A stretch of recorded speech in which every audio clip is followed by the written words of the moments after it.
Good morning. Thanks for being with us here on First Take. Skip Bayless to my left. Stephen A. Smith joins us from Philly, Chip Kelly's town. I'm Molly Karam. Gentlemen, how are we doing?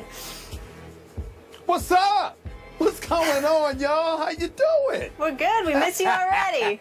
You seem relaxed and happy. Whoa, don't worry about it. Oh, trust me, I'm here in the house. I just got one question for my man Skip Bayless this morning. And here's the proverbial handshake over the television screen. Skip Bayless, I gotta ask you a question. Did you see that bad man last night? Woo!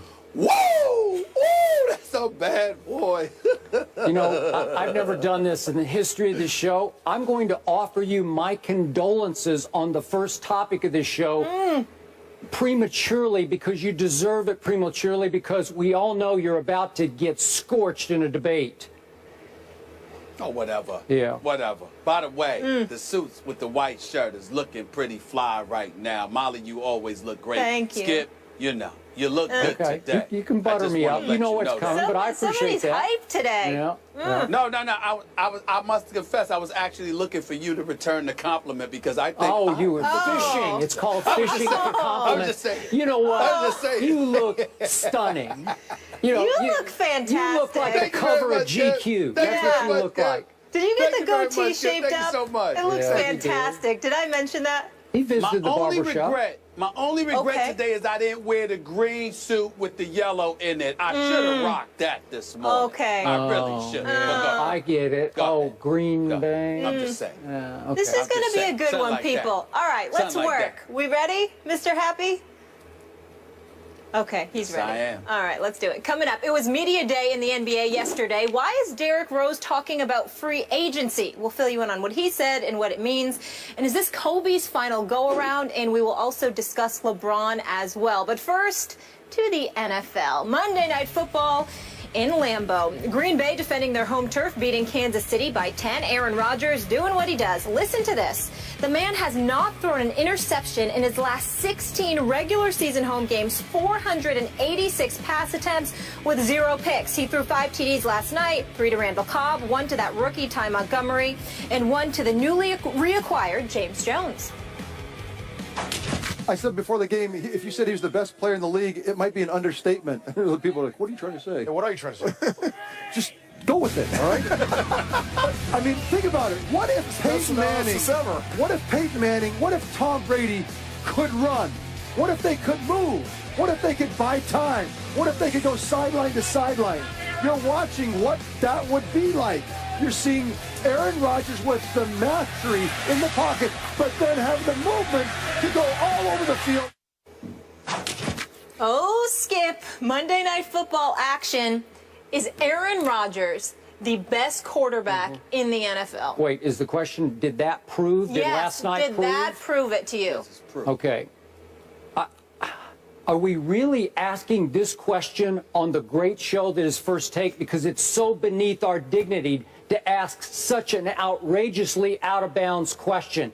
That last night proved that Aaron Rodgers is the best quarterback in pro football, when last night Aaron Rodgers had his way with a decimated Kansas City Chiefs secondary at home, where he is virtually invincible unless my Cowboys play there. And by the way, they will play there again, I think twice this year, but that's a whole nother issue.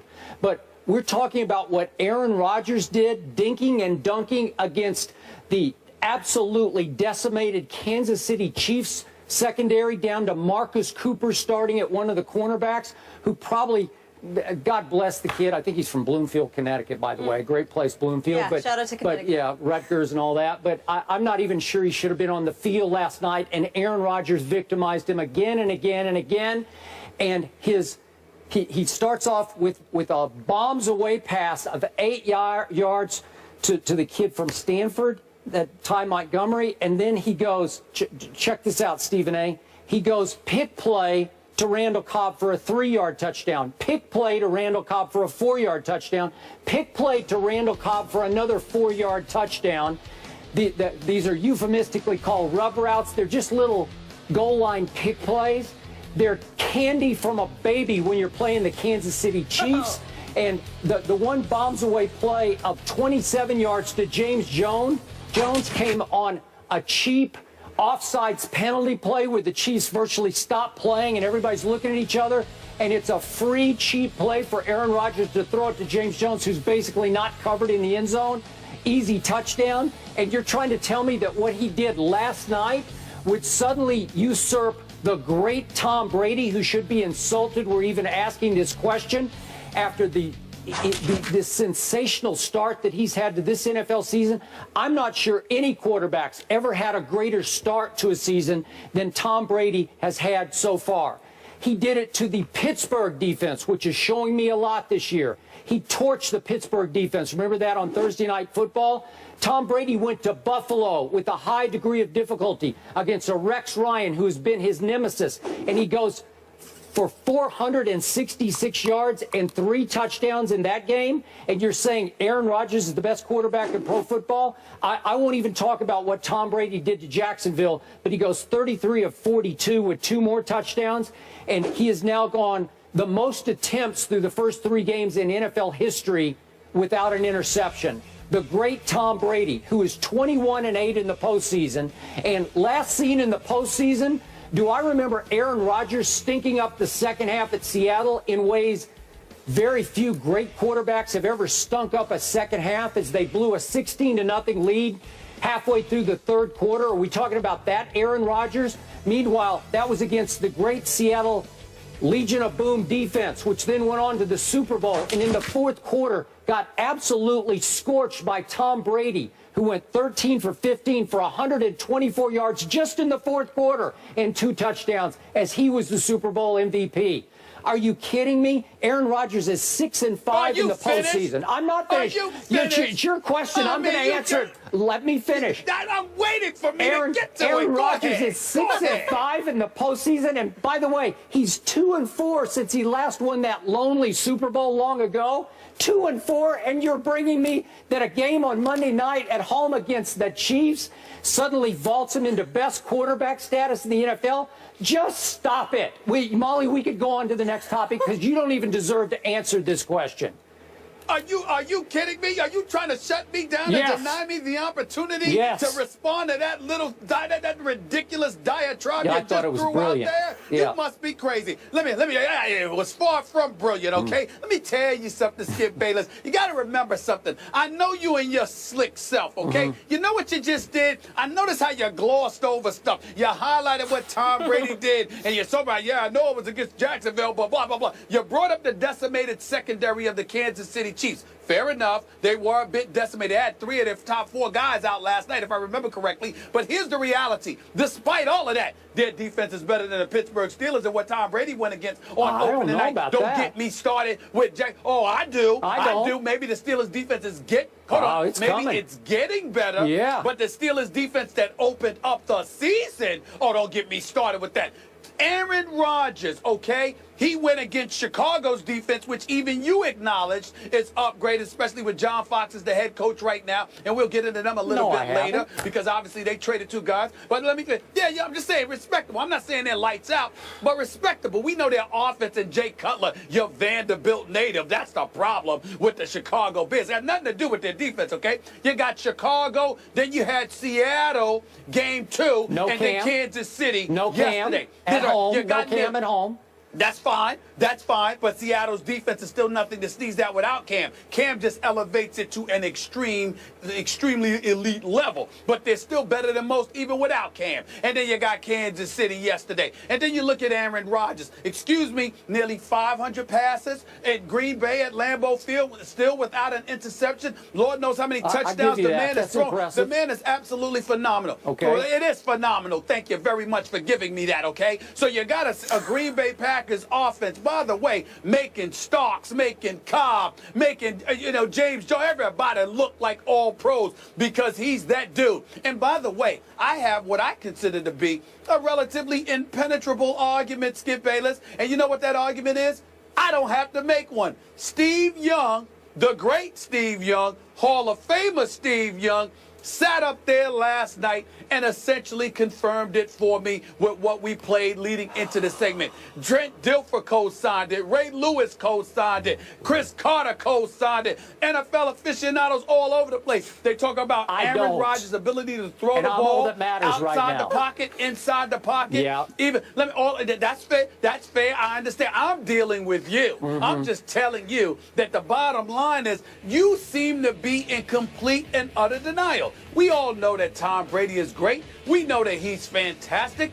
But when we talk about Aaron Rodgers, Steve Young could not have said it any better when he said, imagine Peyton Manning or Tom Brady being able to run, being able to scramble out of the pocket and do what they do, because that is what Aaron Rodgers does. Peyton Manning and Tom Brady are phenomenal because they're guys who stand in the pocket and can fling that football second to none. We get that, and they're champions as well, which is not to be disrespected. But what Aaron Rodgers does, he does anywhere in the field. He does in the pocket. He does standing still. He does it tap dancing. He does it scrambling to his left, to his right. Even the cadences, with the way he's calling plays, drawing dudes off sides. Last night, the Kansas City Chiefs stopped the Packers on 3rd down and forced a 4th down and were penalized all 3 times, primarily due to Aaron Rodgers. He knows how to scare you to death. You even hesitant in coming after him because you don't know what he's going to do to you next. You are never as helpless as you are once you're going up against Aaron Rodgers in the flow, because he is something phenomenal. And I'm going to say it for you again, just to make you feel good. Say it with me, Skip. He's a bad man.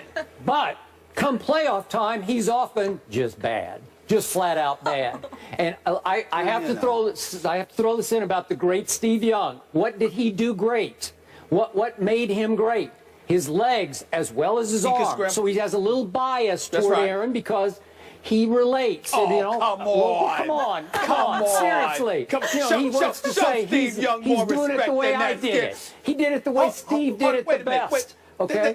Wait a minute. The objectivity of Steve Young is something that he puts on display for 17 weeks a season every single year for us. Come on, Skip Bayless. Okay. You can't sit there and bring in the question. I said it, and I stand by it. Okay. Now, you tell me he does it all over the football field.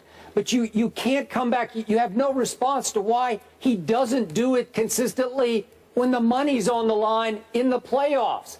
My Cowboys, my underdog Cowboys should have won that game because it was a catch. We know it was a catch. They didn't. And they should have. Okay, but they didn't. But then he goes to Seattle, played a nice half. They're up 16-0 in the 3rd quarter. Where was Aaron Rodgers when they needed him most? Nowhere to be found. Boy, could he scramble? Could he run? Could he get outside? Nope, he didn't do anything. May I ask you a question, Skip Bayless? Bayless, let me ask you a question. How is it that you recall that it should have been a catch because it was a catch?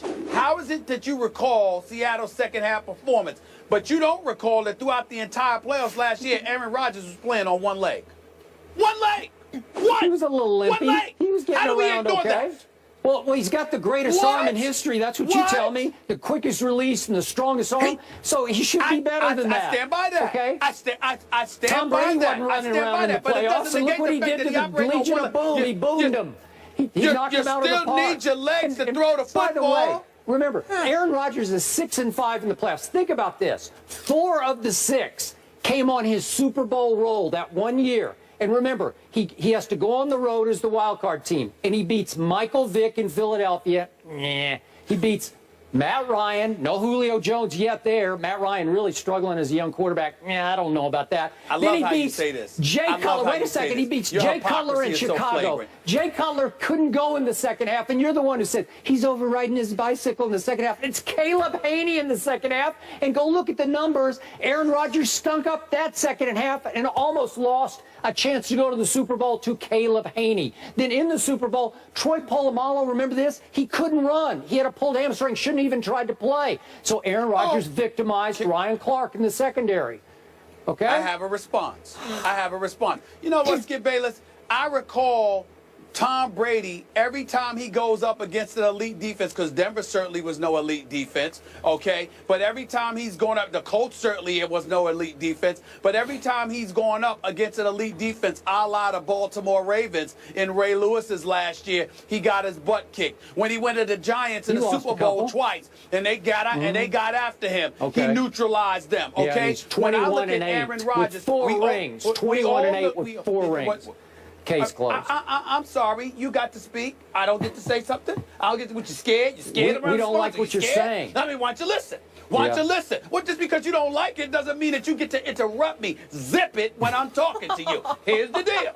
When Aaron Rodgers goes up against elite defenses, and I'm sorry, Tom Brady goes up against elite defenses, he has tended to not show up. Now, he did win the Super Bowl last year against Seattle. But, again, you want to bring up stuff. I saw Cam Chancellor hurt. I saw Richard Sherman hurt. I saw Earl Thomas hurt. But you want to bypass that. You want to ignore the fact that he got beat up by the Baltimore Ravens when they were healthy and they were elite. You want to ignore and attribute it to luck as to why the New York Giants beat them twice in the Super Bowl. It was when the you sat luckiest up play there in Super Bowl history. Did Tom Brady, hold on, did Tom Brady not laugh?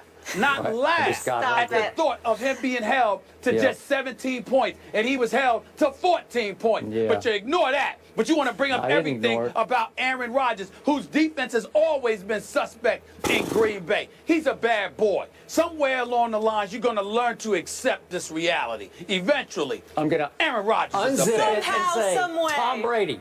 That's what I'm going to say. Yes. All right, guys, this is fun, but we have to move on. So there is an obvious divide here. Stephen A. thinks that bad man is the best in the league, while, of course, Skip's not riding with it. What do you think? Let us know on Twitter if you think Rodgers is the best quarterback in the NFL by replying yes or no to the hashtag #BestNFLPasser. Speaking of Tom Brady and the Patriots,